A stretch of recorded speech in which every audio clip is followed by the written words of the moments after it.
Hello, everyone, and welcome to the Only Land Fan Show. My name is Kendall Lejeune, and our guest today is Rick Rauch. Rick Rauch is a proud Texan, devoted father of three, dog lover, and husband to Leah.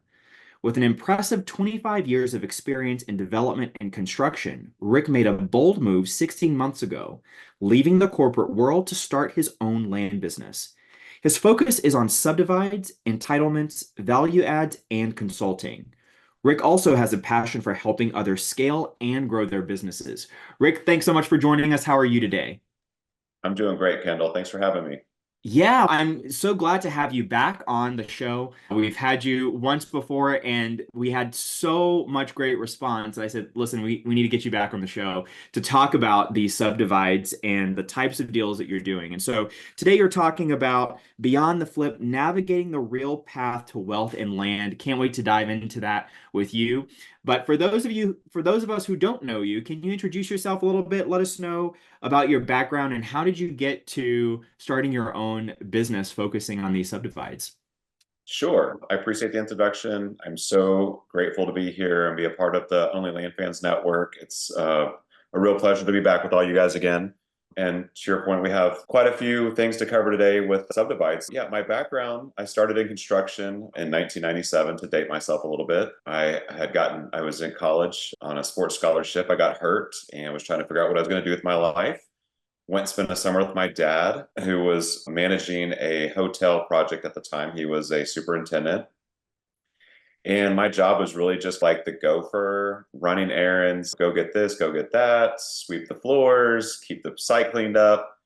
And at the end of the summer, I really just fell in love with watching like the progression of what was happening on site. And I got the bug, if you will. I told my dad, like, he said, well, what do you want to do now that the summer's over? He said, if you're going to go back to school, you need to figure out what you're going to do, since you're probably going to end up losing your scholarship because of your injury. And so I decided I didn't want to go back to school. And I was like, I want to do what you do. And he's, what would you say that I do? And I was like, well, it looks like you just boss people around all day and you get to build this cool project. And he was like, oh man, no, that's not it at all.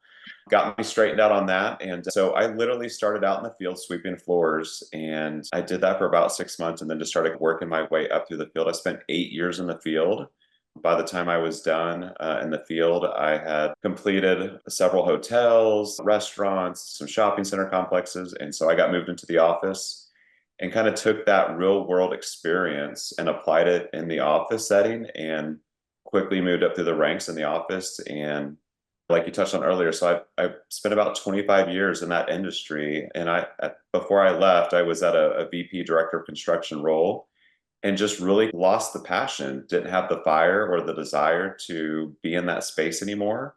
Was looking for something else to do. I was looking at the Cody Sanchez model, which is buy a boring business, and stumbled across a podcast where they were talking about land investing. And I thought to myself, that I've done that to an extent, just on a different scale with construction and development. So went down the land rabbit hole like most of us have, was told I only needed $5,000 and I could be a millionaire. So Yes. quickly understood the realities of what that looked like. Started it as a side hustle, built it up while I was still working my W-2. And when the math made sense, decided just to leave the construction kind of corporate side of things. At that point in time, I was working for a family office and went full time into my land business. Wow. A few twists of fates brought you to this place where you are starting your own land business. And so can you talk a little bit about what that evolution looked like? Did you jump straight into these subdivides? What did your very first deal look like when you got into the land business? No, great questions. I was just following the same recipe that we probably all learned. I bought a land flipping course, paid too much money for it, quite honestly. Started building out systems and processes and purchasing all the softwares and data that we needed and mail, hiring VAs to do menial tasks like scrubbing lists or checking title. And I started buying desert squares in the secret county of Castilla. Best kept secret in the land The space. best kept Castaic secret. County. It is no one knows about it. Yeah, so that's a nugget for everybody here. Anyway, so I bought desert squares, or whatever you want to call them, in Castilla County. I bought a bunch of those and realized pretty quickly when I started flipping, it just didn't seem to align with what the course had said and what the profits were going to be and the disposition and the marketing. And I just started to get a thought of, okay, there's got to be a better way to do this business. And I was a little frustrated. I'd hit an impasse is like, am I going to continue down this path with land, or am I going to jump ship and try something different? And I had a discussion with a mentor of mine, and he said, Rick, listen, like, you have 25 years of experience in construction development. There is a way that you can take all of that knowledge, all that experience, and transfer it into this business. Have you thought about doing bigger deals? Or he even said entitlement, but I didn't know what that was at the time. In the land space, I had done an entitlement in the construction side of things, but it was a much more challenging process than what we do nowadays, but with some of the land stuff. But he really just got my wheels turning. And I, again, just being in the land space, stumbled onto another podcast, John Jasniak, and he was talking about subdivides, and gave a listen to the podcast. It resonated with me. It made sense. I found John on Instagram and shot him a direct message and said, hey, here's what's going on. Here's my experience. Here's my background. How much for a consultation? Like, I just need an hour of your time. And John was kind enough to send me his Stripe and ran my credit card. And an hour after that call, I basically had the framework and an understanding. Okay, in addition to flipping property, there's this other thing that I can do that actually plays to my strengths. And so I started just going down the subdivide route while still flipping properties, and slowly started picking up momentum. Started out small, bought a 30-acre property, divided it into 5 tracts. I think initially, if I would have I bought it under market for 77,000. The market price on it was about 110, so I could have made a little over 20,000 net after everything was said and done. I still needed to get a survey, but then I ran the numbers on a subdivide, and I realized the property is worth about $190,000 if I subdivide it. I reached out to a local agent, talked to a surveyor.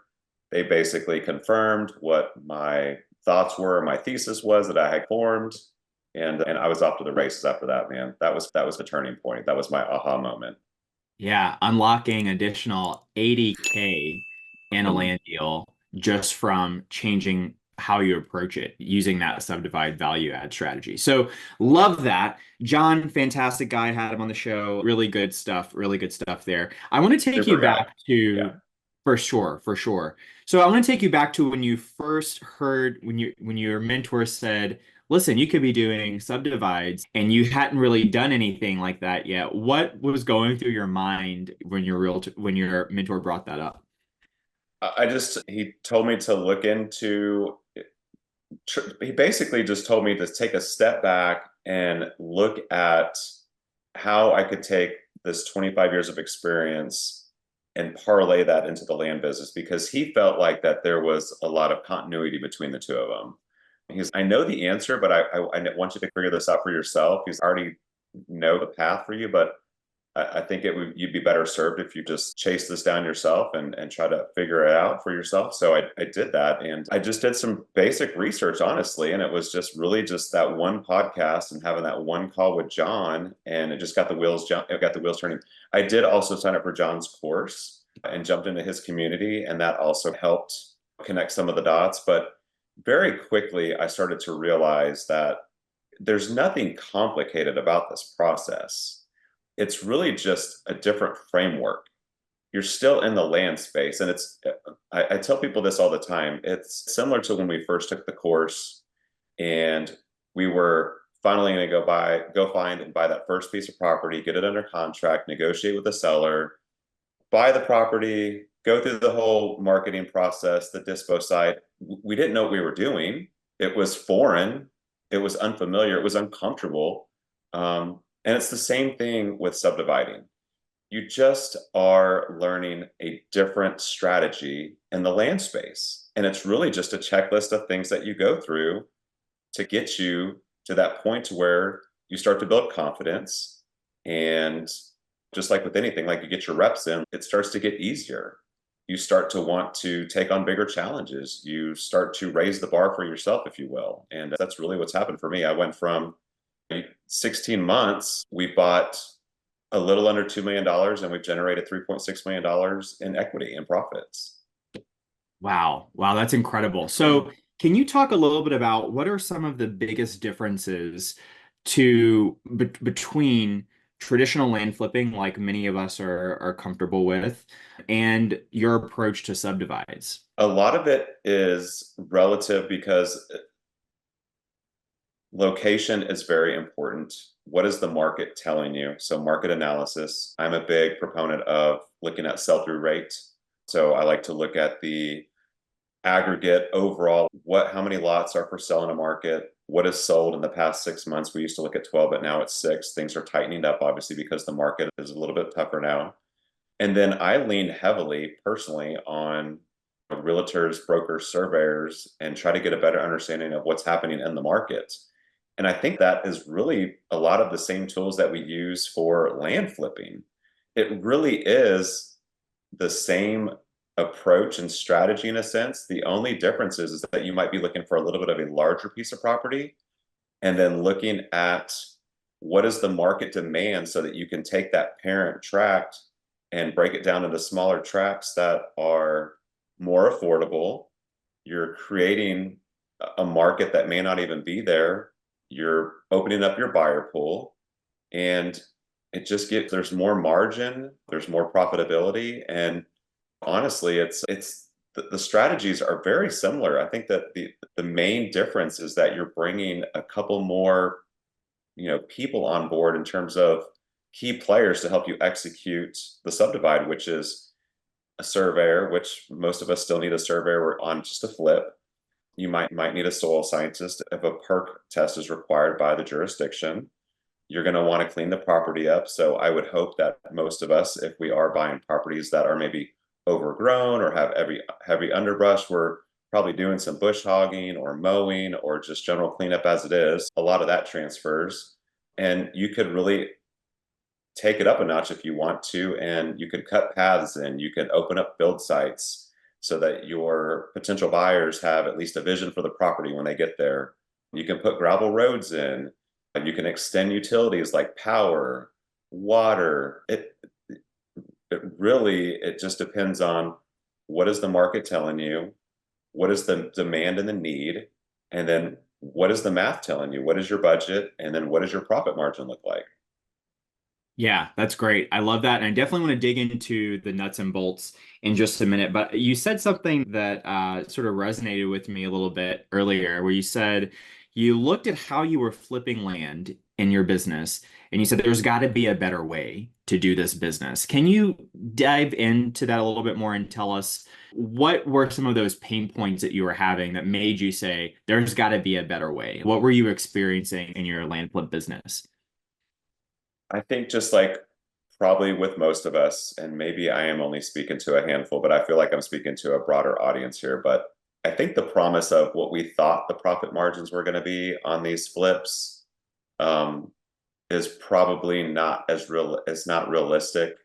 There's a lot of things that go into these flips that they eat into your profits. We have VAs, we have marketing costs, we might have long hold times, we might have an issue with a title that needs to be cleaned up where an attorney has to get involved.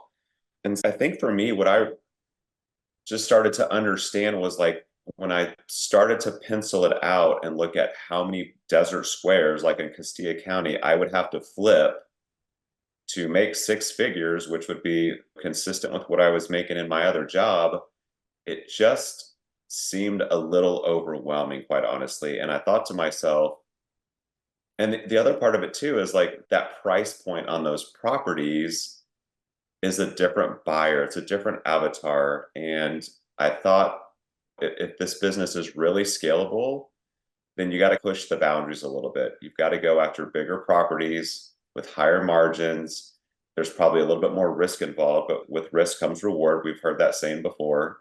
And it just felt, and then after having discussions with other land investors, listening to podcasts, going into live events, that it was evident that the investors who were successful and seem to be doing very well in this business were going after the bigger size projects. They were doing things that were a little bit larger in financial scope, a little bit larger in size and acreage. And the reward was there. You were hearing all the success stories. So it just, to me, it was just, again, like connecting the dots and then seeing this roadmap that was laid out in front of me just by having these conversations. Yeah. Do you remember what your average deal was, like your average net profit per deal before you started subdividing? Those Castillo Buy for County. 5,000, sell for 8. Yeah, okay.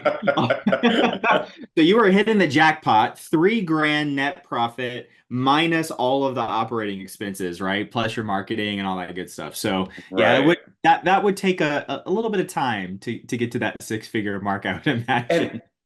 hey, listen, I don't, this is not, I don't want to sound down on that framework. That model does work. It absolutely does. It's a lot of time. It's a lot of effort to try to scale that. I've had these conversations with land investors the last 16 months in this space, and some of them live and die and breathe by that model, and they love it. But the majority of them don't. And that's Yeah. just the reality of it. Like, they get burned out. It's also very transactional. Like, you don't really have a connection. It's not fulfilling. It's really more about you're chasing the transaction. That's okay to a certain extent, but I personally want to be fulfilled. I want to have a sense of purpose. I want to have a connection with what I'm doing in my business. Ah, that's very interesting. Can you tell us a little bit more about that? Sure, like with the subdivide, what's nice about it is that it forces you, in most cases, and this is what I preach and what I teach, you have to get out from behind your computer, okay? If you want to successfully subdivide a property and you want to understand the characteristics of your property, you want to you want to build rapport with your contractors, your surveyors, your land clearing guys, you need to get out in the field. You need to have these face-to-face meetings. You need to walk your property. There's challenges that cannot be seen or understood from behind our computer screens. And I can tell you firsthand, there's been plenty of times where I have bought a property, I have subdivided it on land ID, the way that I thought was the best survey or the best, subdivision or use for the property.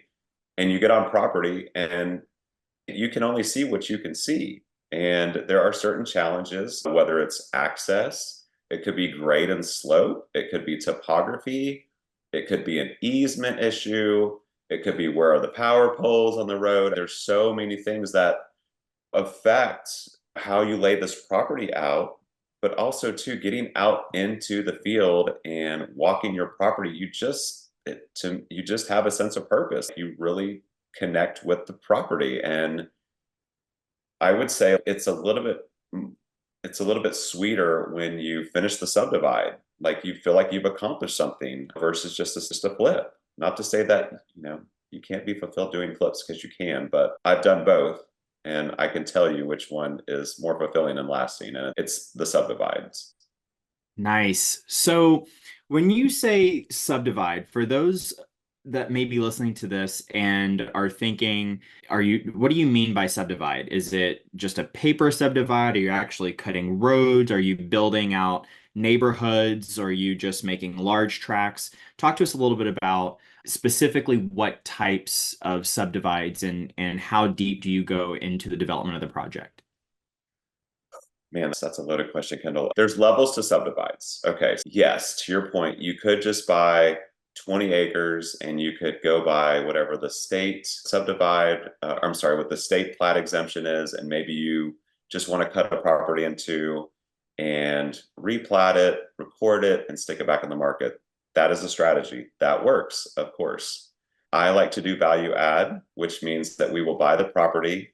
We will figure out the best subdivision layout for the property based on the layout, based on topography, where are utilities, and we will run the numbers. So the numbers will tell us a couple of things. How much money do I have for improvements? What is my yield going to be on the property? What does my profit margins look like? What does my potential hold time look like? And so we will set the strategy for that property based on what the math tells us. And everyone is a little different. In the beginning, for some of these newer land investors who are wanting to do or get into subdividing, I always recommend that you start small. So a great example is that 30-acre kind of case study that I talked about earlier. That was a 30-acre property. It had excellent road frontage. It had beautiful timber on it. It was in close proximity to a city center or a town where there were local amenities like a Walmart or a grocery store or a hospital. And because I didn't have any experience doing a land subdivide yet, even with my construction background, I wanted to make sure that I was managing my risk. It's my first time out of the gate, so didn't want to do something that could potentially be over my head. And then also too, just beta test and see how it was going to go. But so for that one, we literally did we did a survey, we replatted it, we cut path, we hired a gentleman to come out and clear paths basically into each lot. We opened up a build site on each lot, and we kept our costs very minimal. So I think all in on that one, we were at about $16,000 in improvements. And that's just a simple kind of very straightforward approach to a subdivide. But you're adding value. We're adding value in the sense of we cut the paths in, we did replat, and we did survey and replat the property. We created different size tracks to create affordability in the market. We went from a property that would have been listed on the market for $110,000, 30 acres, which is a very specific buyer, to now I have 5 lots of different sizes for different buyers, which is great because not everybody wants 30 acres. Some people want 1 acre, some people want 5, some people want 10. It varies. And so I like the idea of opening up my buyer's pool personally. But the other extreme of that is the last subdivide that we just did. That was 87 acres. We spent $150,000 in improvements. That was a 22-inch wide, 2,000 lineal foot long, 6-inch thick gravel road installed by a professional road builder. That included tree clearing. We had the power extended by the power company that 2,000 lineal feet down the road and ran all the overhead power lines. We did mulching and clearing. We did full perimeter fencing. We did a 4-board entry and a neighborhood sign. So those are 2 different levels of minor versus what I would consider more of a major. And so there's levels, just like with anything. It's just with land flipping, whether you start with desert squares and then you start working up to, $15,000, $20,000 lots, then maybe you jump to 50s, then maybe you're in the hundreds. It's the same thing with minor subdivides, or if you eventually graduate to a major subdivide. And all of this is just about experience. It's about taking a chance on yourself, managing risk, understanding your market, and managing the process. Yeah, that's really good. You mentioned managing risk. Can you talk a little bit more about that and what can investors do to manage their risk the most efficiently and effectively when they're getting into these types of deals? Hey there, land fans. If you're enjoying this episode and would like to see more episodes like this, please be sure to let us know by liking and subscribing below. Math tells the story. Math always tells the truth. So the simplest way that I look at that is, what is my purchase price? What are my soft costs on the front end for the purchase? What are my development or my improvement costs going to be? What are my lot sales going to be? And then what are my disposition costs? And then that's going to ultimately spit out what your potential profit should be on a project. We typically like to shoot for a 2x. It's not necessary for it to be a 2x, but we like to have that ability because it gives us room and flexibility to make price reductions if we need to. We can offer seller finance, so that because when you do seller financing, and let's say you're going to sell the note, you're going to give up some of that profit.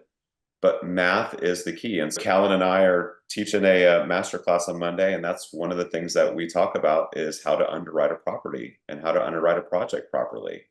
And it's very simple. This is not a complex, complicated underwriting strategy. It doesn't get much more basic than what's the purchase price, like I said, what are our soft costs, what are our improvement costs, what are our carrying costs, lot sales, and disposition costs. And that's pretty much it. Yeah, yeah, really good stuff. So you're essentially reverse engineering based on what's the highest and best use for the property, dependent upon how much work you're willing to do. Is that right? Yes, that's exactly right. Got it. So, can you talk a little bit about what are some of the very first steps? And you mentioned that you and Callan Faulkner will be doing a master class about this very soon, and I'm really interested in digging into that. So we definitely will get to that. But can you talk a little bit about what are some of the first steps that an investor should do if they're interested in doing a subdivide? Let's say they've done some flips, they have a few flips under their belt. Now they're like, okay, I want to go after a subdivide. How would you advise them? Sure. Yeah. So I think the first step that I would do is I would reach out to somebody that's already done a subdivide before and see if they wouldn't at least offer or help with some coaching, kind of walk you through the process. The first thing that you need to do if you're going to take down a subdivide is you need to look into the jurisdictional requirements and understand what the potential hurdles are, or it might be something as simple as just understanding what the requirements are to get a subdivide approved in that county or that jurisdiction. And the easiest way to do that is most of the counties or the jurisdiction or the cities, they have their subdivision regulations online. You can download those, read through them, make sure that you get a good understanding of what's going to be required, what documentation are they gonna look for, and then I like to just pick up the phone and call the jurisdiction myself and just ask questions. Just it's really just a simple conversation, asking them some questions from what you were able to read through on their subdivision regulations.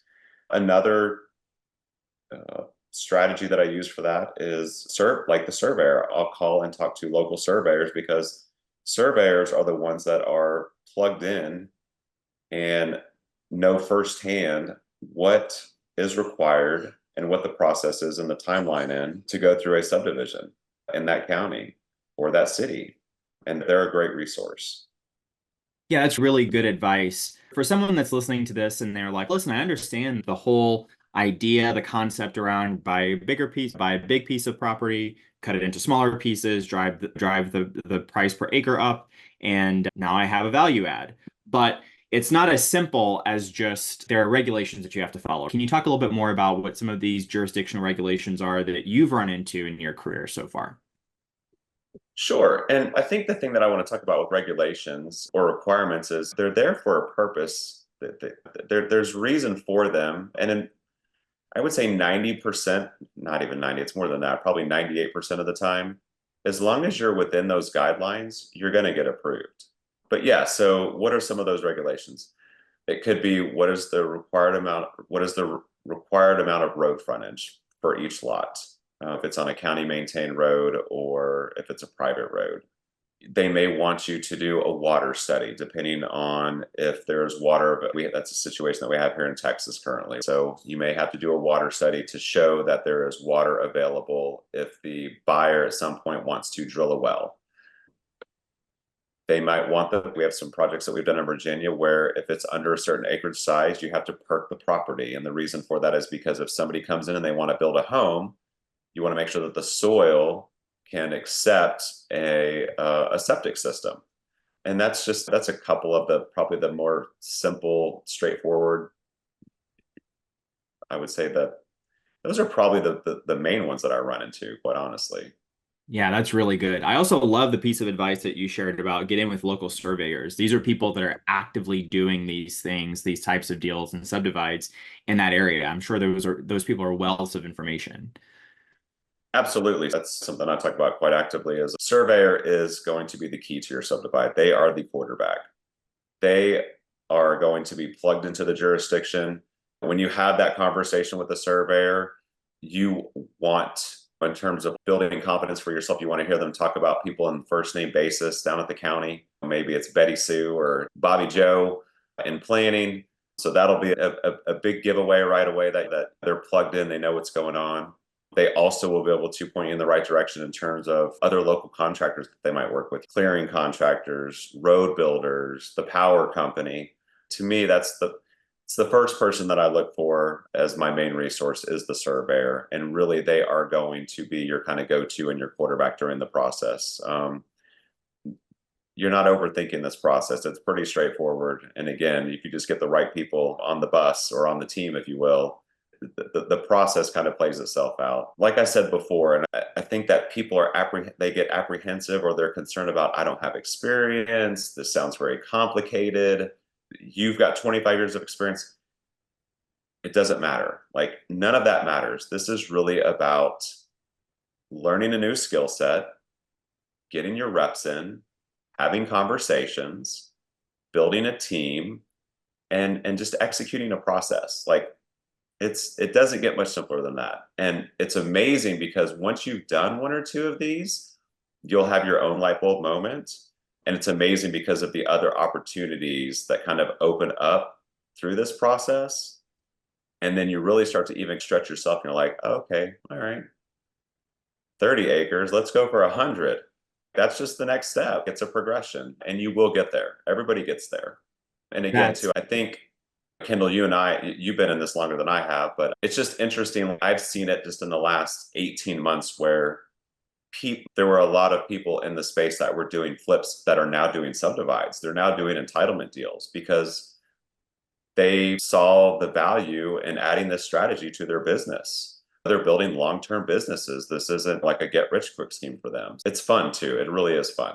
It's a fun process. Yeah, that's a really good point. I think that there's a lot of talk in the entrepreneur space about the evolution of the entrepreneur, right? Especially when it comes to the real estate investor. At some point, there's a train of thought out there that says that regardless of what your niche is when you start, let's say it's single family, you start doing some single family flips, then you want to start owning and holding, and then ultimately you want to just start using your own money, right? So you're not actually doing the real estate stuff, you're putting your money to work. So that's one model of that REI development and evolution. Sounds like you've gone through that process in the land space where it's okay, I'm flipping lots and I'm getting to bigger subdivides, now I'm getting to entitlements. It's all about this sort of evolution as you add these skill sets to your tool belt.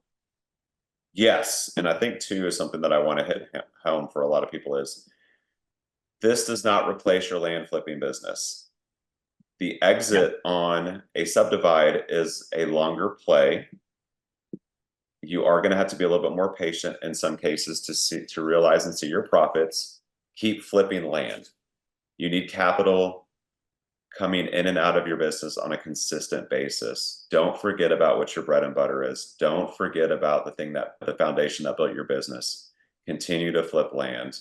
I had too many investors that turned off the flipping spigot and got hurt. It's painful when some of these subdivides take longer than anticipated to exit, but that's just the business, right? And it's also the market that we're in currently, which it's tight right now. We are in a bear market. That's the reality of it. Yeah, that's a really good point. How long are you seeing the average conversion rate or cash conversion cycle on these subdivides in our current market? It's a good question. It depends on the size and I would say the number of lots that you're offering, but in most cases, you're looking at 9, 12, 18 months realistically. Yeah, so that's a really good point because yes, we're talking about these 6-figure flips, sometimes 7-figure flips, multi 7-figure entitlement deals, but that could be 12, 18 months longer sometimes. And so if this is your main source of income, like you've got to keep the lights on in some way, like between those 12 to 18 months. Yeah, so I'm a prime example. Like I stopped flipping. Don't do that.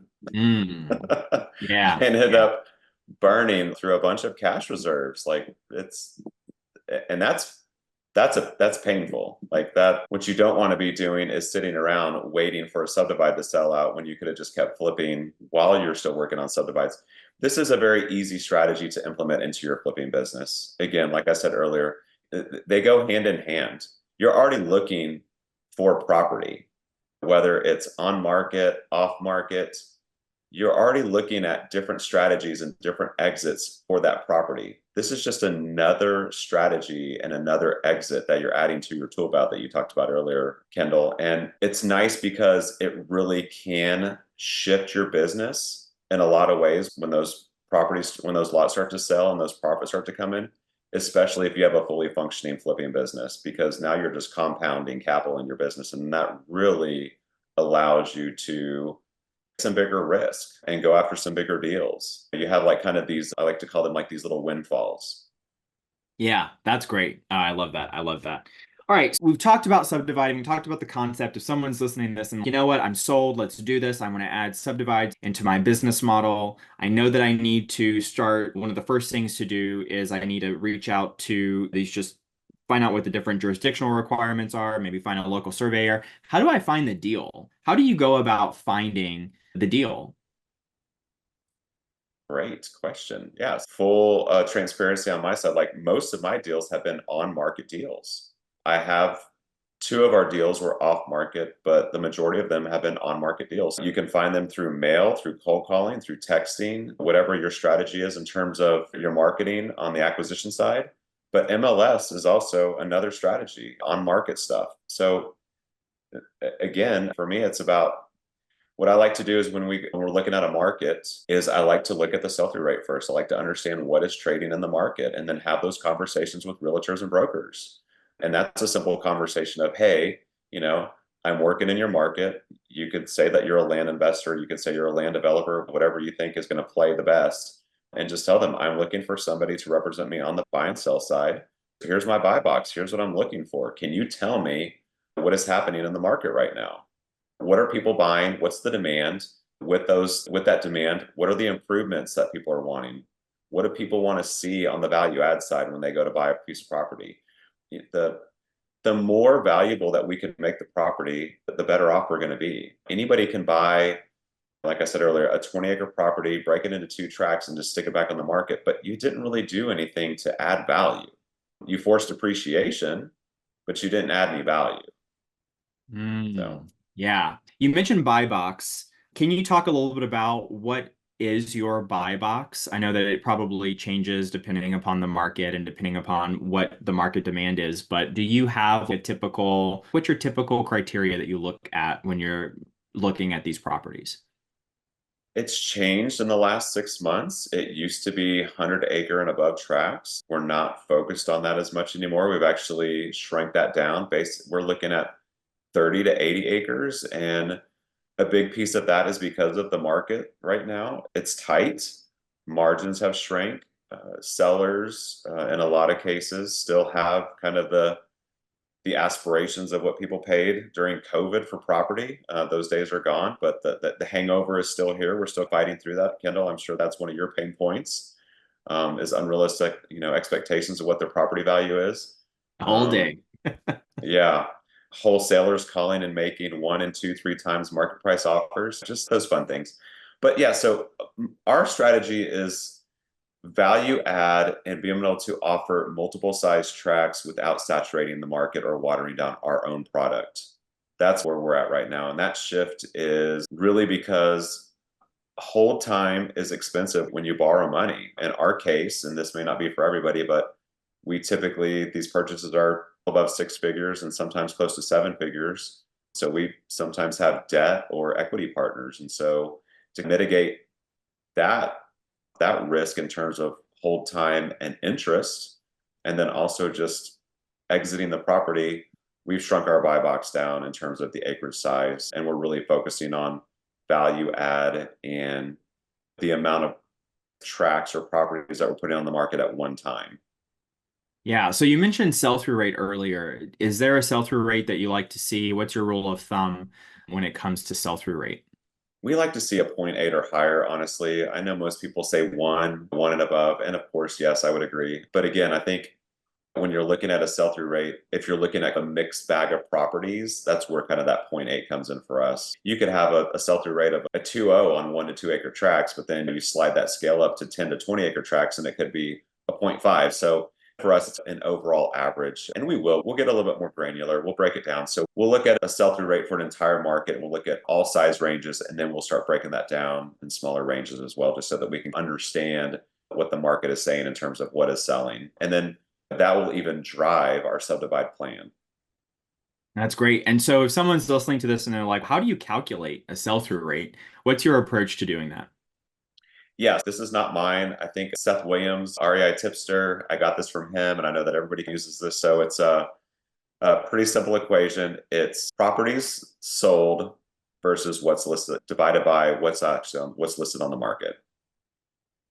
Great. Super simple. Keep it simple. Love that. Now, when you talk about the demand or the demand for the improvements and value adds, what types of improvements or what type of value adds are you seeing buyers wanting more of in the current market? It's market specific, but I Mhm. would say the main thing that people are looking for, first impression is very important when somebody pulls up on a property. So for us, we like to do, if we can, a gravel drive into each lot that really just establishes the property. It sets it apart so it doesn't feel like it's just, oh, this is lot number 3 and 5 lots, and they're all just wooded, or there's no delineation, if you will, between the lots. A gravel drive is nice, obviously cleaning up the property, like I said before, so bush hogging. We always, and this has been something that from the very beginning, is we always cut walking paths or trails into the property, and we like to open up a build site. Most buyers, if they pull up to a lot and if it's overgrown or if it's fully wooded, it's hard for them to have kind of a vision of like, where would my tiny home or my mobile or my barn dough sit on here? And so if you offer, at least if you're helping to drive a vision for them when they're walking the property, it certainly helps with your potential to actually get an offer. And so those are the simplest and easiest strategies. The other part of it too that I think about is I'm a father and a husband. And so it's, if I have my wife and my son and my dogs with me, is it safe for them to go on the property with me? I don't want them don't want to worry about reptiles like snakes, or we have ticks in certain seasons. It just, again, I think it's first impression. If we can do a 4-board entry, we will, if it's in the budget. I would say one of the main drivers for us is because I feel like power is the driver in everything. You need power for a water if municipal water isn't available. You need power for septic system if a sewer line isn't available. So power is key.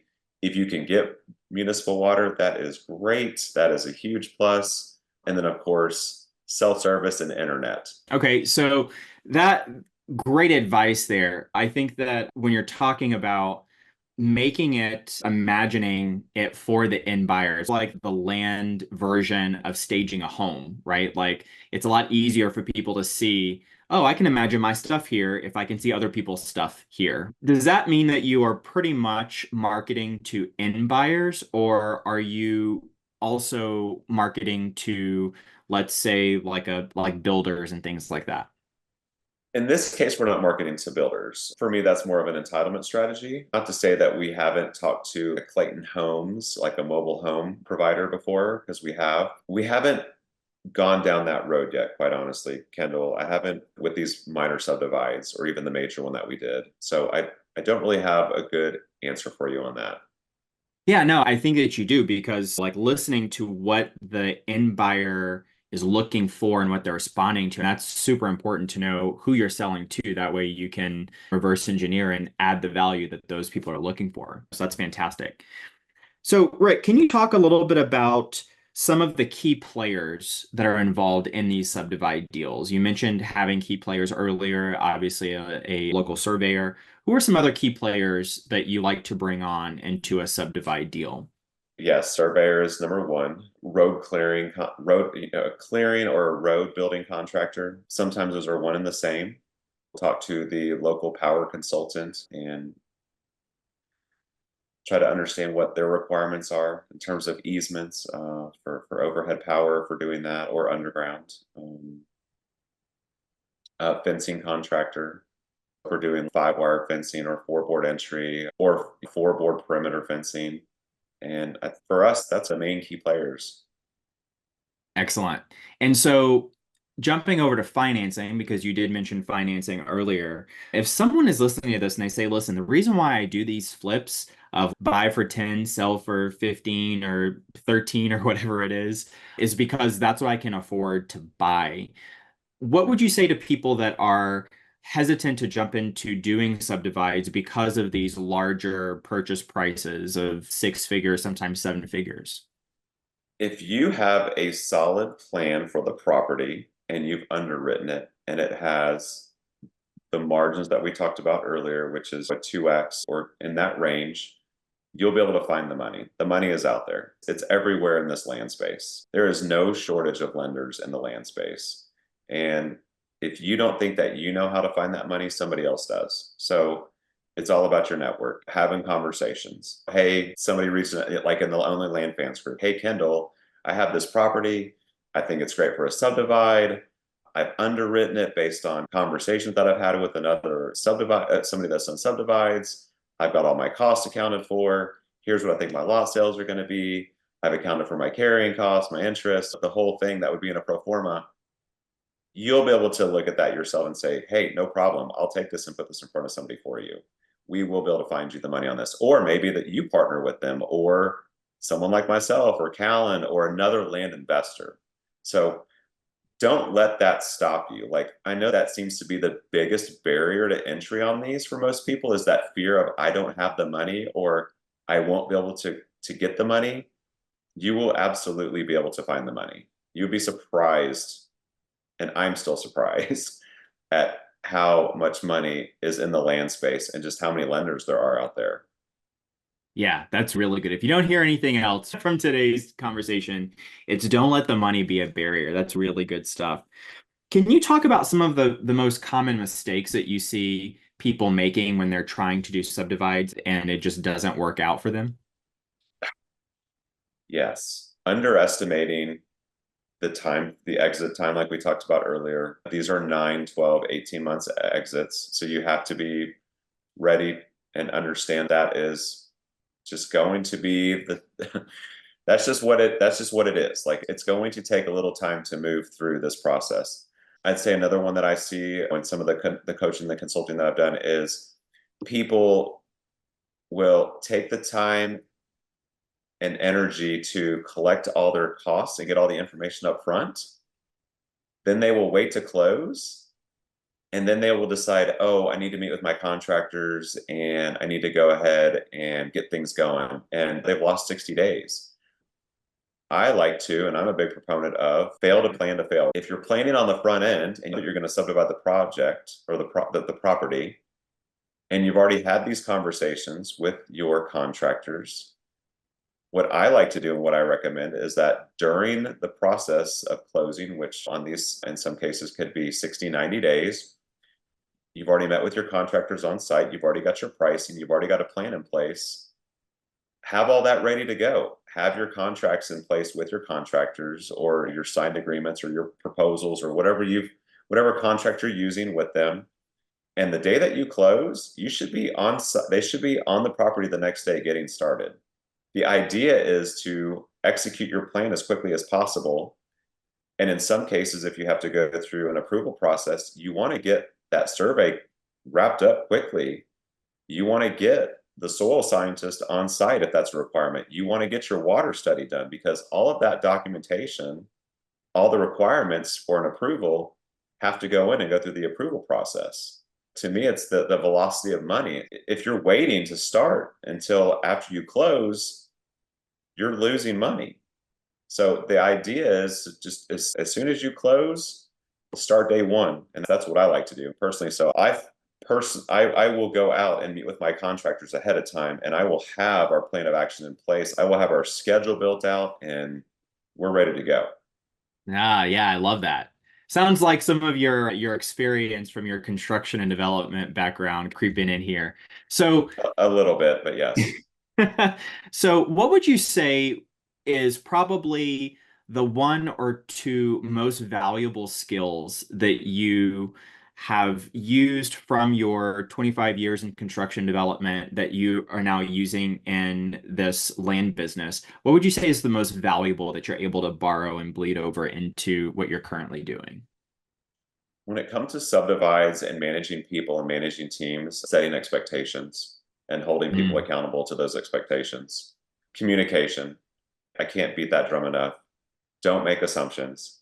Just have the conversation, send the email, follow up, make sure that everybody's on the same page. And it's the same thing when you're going through the subdivide approval process. You want to have that conversation with whoever it is at the jurisdiction. You want to make sure that you understand their expectations. You want to understand their timeline. And then you want to follow up with them on a consistent basis. And you're building rapport at the same time. Ideally, you're building a team and you're going to execute deals, multiple deals in a market. Like that is the goal here. Jumping from market to market, not to say that it can't be done. Success leaves clues. I'm just going to leave it at that. Stay in a market that builds your team and capitalize on that knowledge and that experience that you have in that market. yeah, really good stuff. I love that. Go deep in a market. You mentioned earlier that you have a master class. Can you talk to us a little bit about that? Give us the details on that.